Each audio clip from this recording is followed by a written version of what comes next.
कुल्लु मन अलैहा फान व यबका वजहु रब्बिका ज़ुल जलाली वल इकराम, कि ये दुनिया खत्म हो जानी है, फानी है, ये कभी बाकी रहने वाली नहीं है। बाकी रहने वाली जात अगर कोई है तो वो ज़ुल जलाल है, रब्बे कायनात है, वो खुदा है, वो अल्लाह है, वो वहदहु ला शरीक है, कुल हुवल्लाहु अहद है। वही एक ऐसी जात है जो बाकी रहने वाली है, बाकी सबको बना। दुनिया के ऐशो आराम में, दुनिया की जीनत में इतना मशगूल हो गए कि हमने ये नहीं देखा कि क्या कौन सी चीजें हराम है, और हमने ये नहीं देखा कि कौन सी चीज हलाल है, कौन सी चीज जायज है, कौन नाजायज है। अल्लाह तआला ने हराम के बारे में इतना सख्त वही कुरान में फरमाया, और अल्लाह के नबी पाक मुहम्मद रसूलुल्लाह सल्लल्लाहु अलैहि वसल्लम ने हदीस पाक में इरशाद फरमाया कि अगर कोई इंसान हराम का लुकमा अपने पेट के अंदर डालता है, अगर एक कतरा भी हो, अगर वो हराम का होगा, तो वो उससे जो आने वाली गोश्त है, यानी उससे आने वाले जो औलाद हैं, जब वो फैलेगी तो उसके अंदर भी हराम का लुकमा दिया हुआ आपके पेट में, जिससे वो खून बना, आपका खून उस बच्चे के जिस्म में गया, तो पता ये चला कि हमारे हराम खाने की वजह से पूरी की पूरी नस्ल तबाह बर्बाद। क्या कह रहा है लड़का, जब वहाँ पूरे महफिल, ये जो कुरान की आयतें हैं ना, जो इमाम साहब जब निकाह पढ़ाने के लिए खड़े होते हैं, जिसको खुतबा कहा जाता है, जिसको खुतबा कहा जाता है, जब इमाम साहब खुतबा पढ़ने के बाद जो कुरान की आयत सबसे पहले पढ़ते हैं, उसी आयत को पढ़ते हैं। जितना भी मुसलमान का निकाह होता है वो इसी आयत से शुरू होता है, तभी निकाह होगा। और खुतबा पढ़ने के बाद, इसलिए सबसे पहला जो वर्ड फरमाया कुरान पाक में, या अय्युहन्नासुत्तकू रब्बकुमुल्लज़ी खलक़कुम, ऐ इंसान, ऐ लोगों, अपने रब से डरो। हम तो वहाँ खुतबा में सुन लेते, लेकिन हमें पता नहीं चलता कि ये क्या मामला, इधर से सुना उधर से निकल गया। यही कहा जाता है कि ऐ यहाँ पे जितने भी लोग हैं, सुन लो कान खोल के, सबसे पहले अपने रब से डरो। वो जो लड़का नौशा होता है ना, उसको निकाह पढ़ाया जाता है, उससे भी कहा जाता है, ऐ नौशे बाबू, अल्लाह से डरो सबसे पहले। जितने भी महफिल में रहने वाले लोग हैं, उन सबसे कहा जाता है कि भाई अल्लाह से डरो, सबसे पहले अल्लाह से डरो। अगर कोई इंसान अल्लाह से डर गया तो समझिए कि वो दुनिया में कामयाब है। अगर वो डर गया तो अब वो क्या करेगा, ना अपनी बीवी को मारेगा, ना अपनी बीवी को डांटेगा, बीवी के जो भी हुकूक है सबको अदा करेगा। महफिल में जितने लोग थे, अगर सारे लोग इन सब चीजों को समझ गए, अगर उनसे कोई कमी कोताही गलतियां हुई है तो जाकर के अल्लाह से तौबा करे, माफी मांगे, अल्लाह गफूर रहीम माफ कर देगा। और डर जाए, क्योंकि अल्लाह जो है किसी भी बंदे को माफ बहुत जल्दी करता है, बशर्ते कि अल्लाह से तौबा करने वाला हो। खौफ जिसके दिलों के अंदर पैदा हो गया, वो इंसान कामयाब हो गया।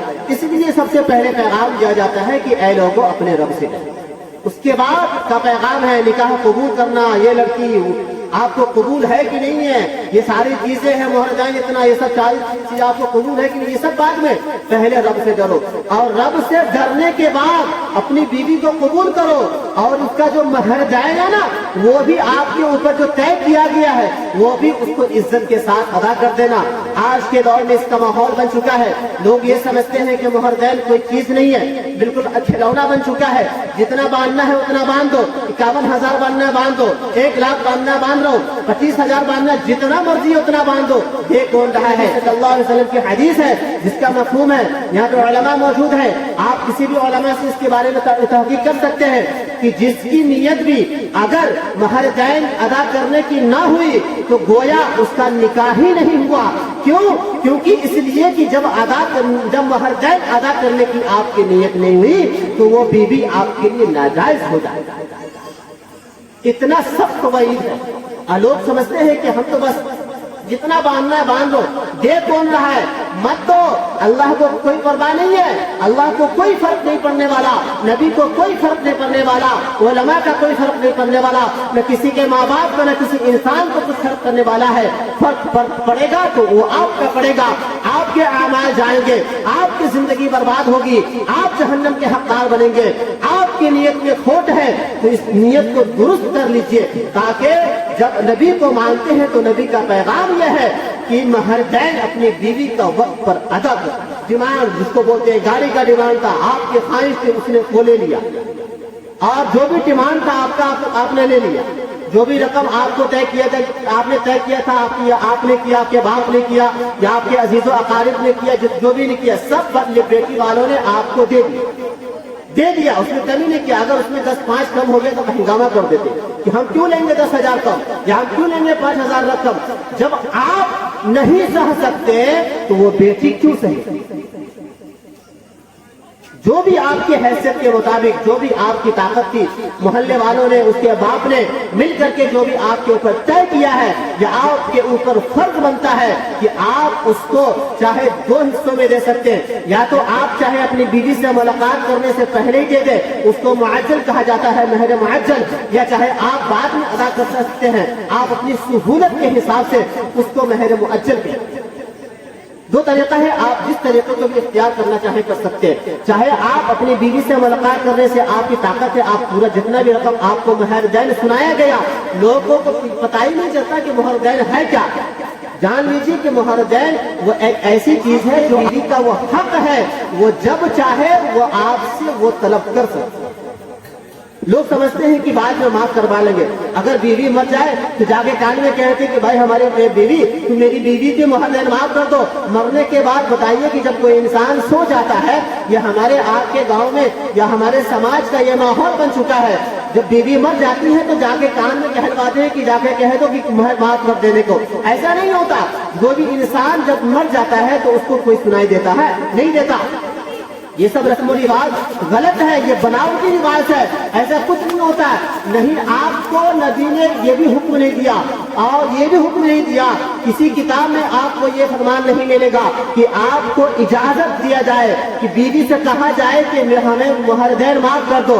آپ کو یہ بھی کہنے کا حق نہیں ہے، وہ بیوی کے اوپر ہے، چاہے وہ اپنی خوشی سے معاف کر دے، چاہے وہ پورا اپنا حق لے لے۔ اگر وہ اپنا پورا حق لے بھی لیتی ہے تو آپ کو منہ پھلانے کی ضرورت نہیں ہے، کیونکہ وہ اس کا حق ہے، وہ لے لیتی ہے خوشی سے، تو آپ کو بھی خوشی سے دے دینا چاہیے۔ اگر آپ کے پاس پورا نہیں ہے، تھوڑا آپ اس کو دے دیں، وہ بھی لے لے گی۔ اگر 50,000 ہے تو 5 کی قسط بنا لے، 10 کی قسط بنا لے۔ اگر آپ کے پاس طاقت ہے، آپ چاہے پورا دے دیں، بہت اچھی بات ہے۔